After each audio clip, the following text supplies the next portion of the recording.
So we're in Krakow airport and it's a bit busy. Yeah, we're catching a flight over to Catania, so that'll be quite fun.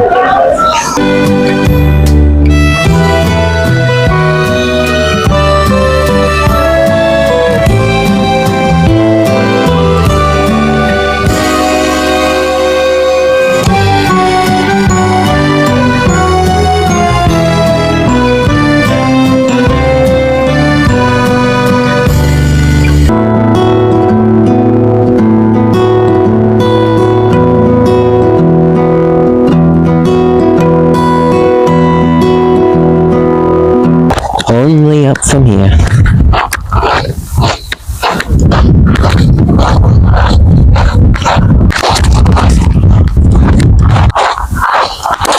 I love these creators.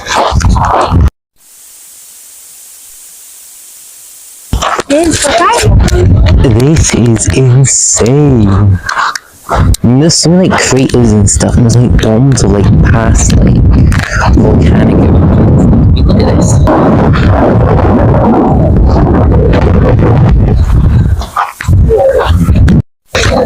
That is a cracking view. I love this. So that's like Vestos, like Sicily.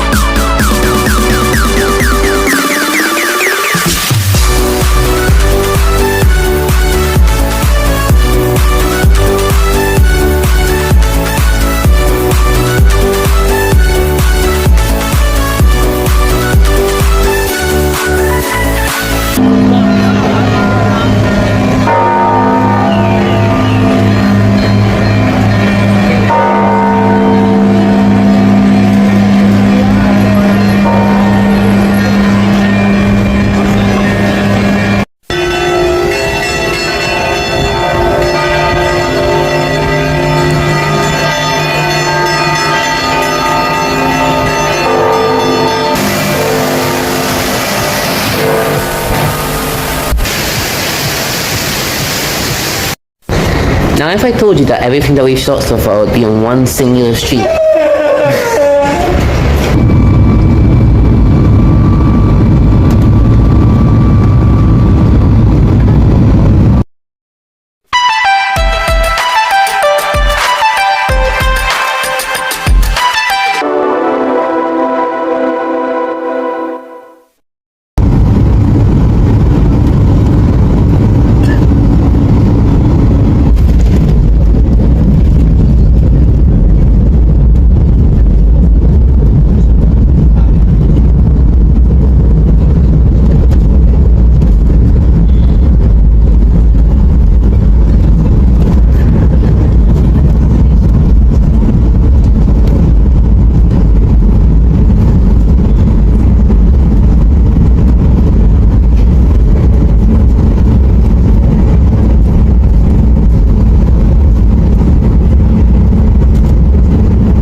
Hello.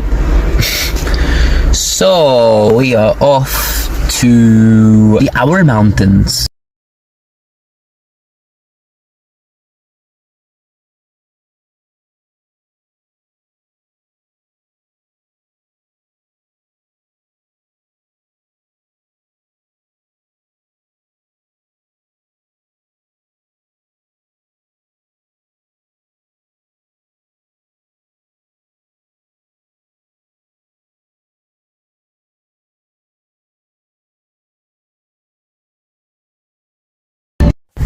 We made it to the Książ. Nie, książ.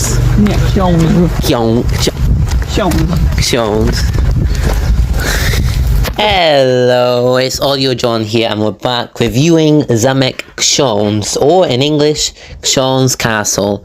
Literally, this castle is dating back to the 13th century, which is like so many years ago. I wasn't even existing then.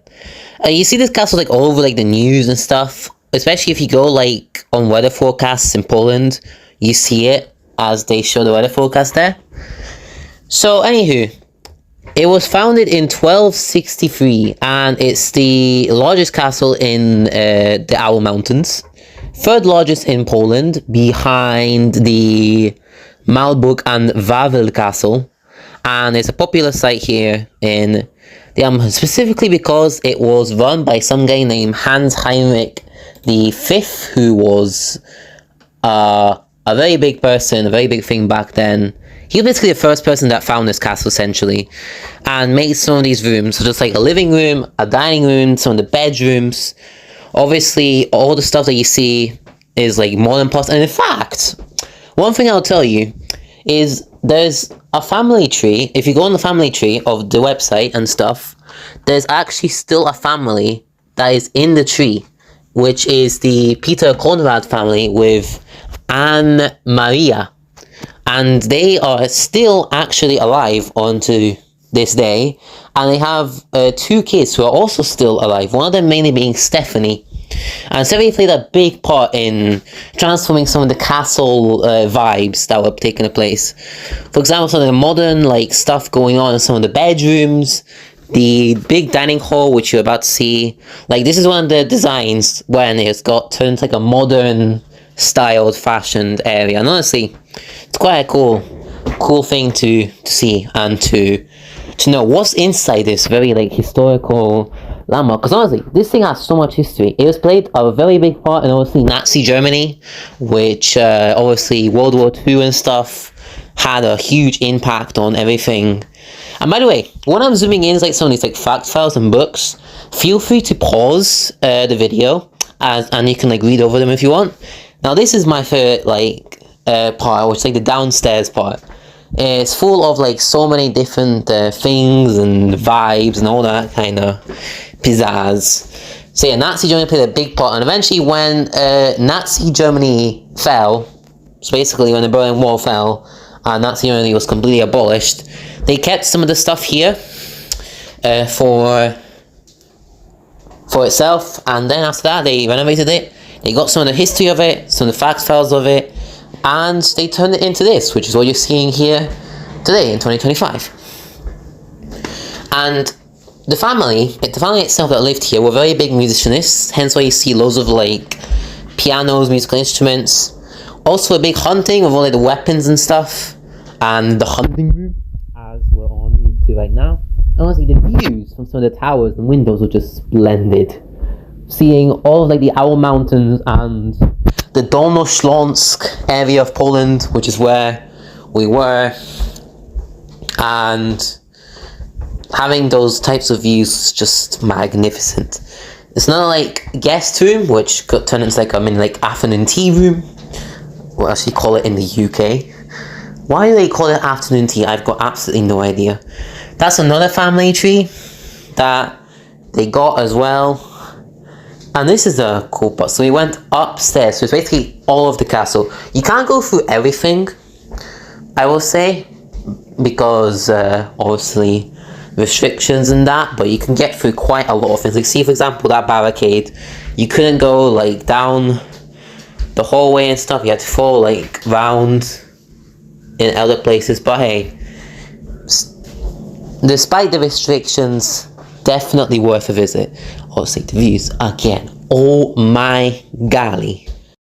Another thing to know as well about Książ Castle is that there's a lot of interesting designs here and interesting paintings and very interesting like spots. I mean, take for example here in Scotland, you got Edinburgh Castle, Stirling Castle, Linlithgow Castle. You got even castles near the Isle of Skye, which have some of the cobbled like style vibes to it, but the inside mainly just features like hunting equipment and like stores and paintings.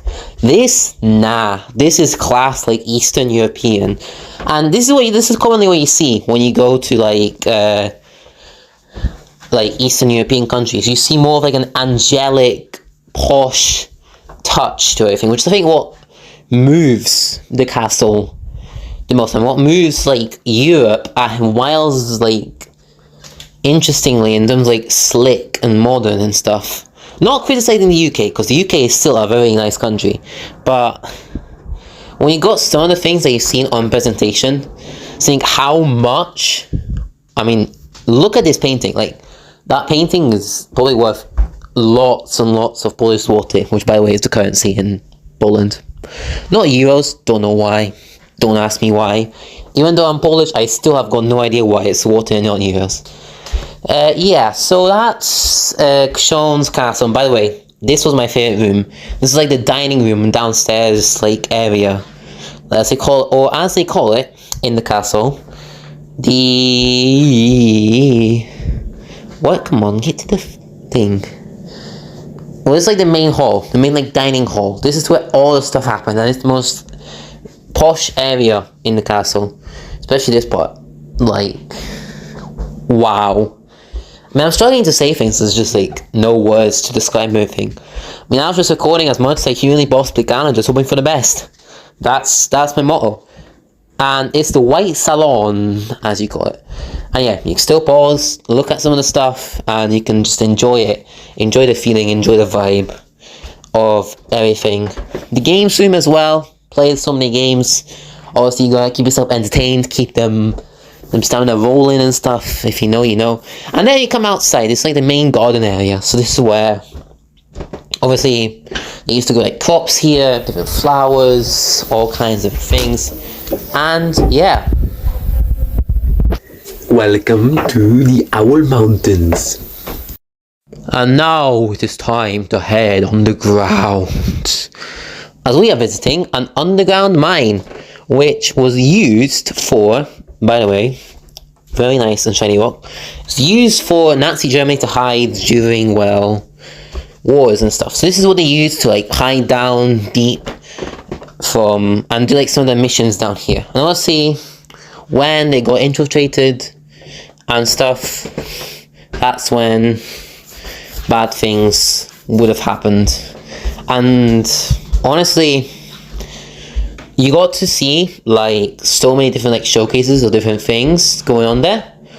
Only downside of the thing though, less roaming around, more tour guiding. So if you're going there, be aware the tour guide person will be talking a lot because there's a lot of things going on here.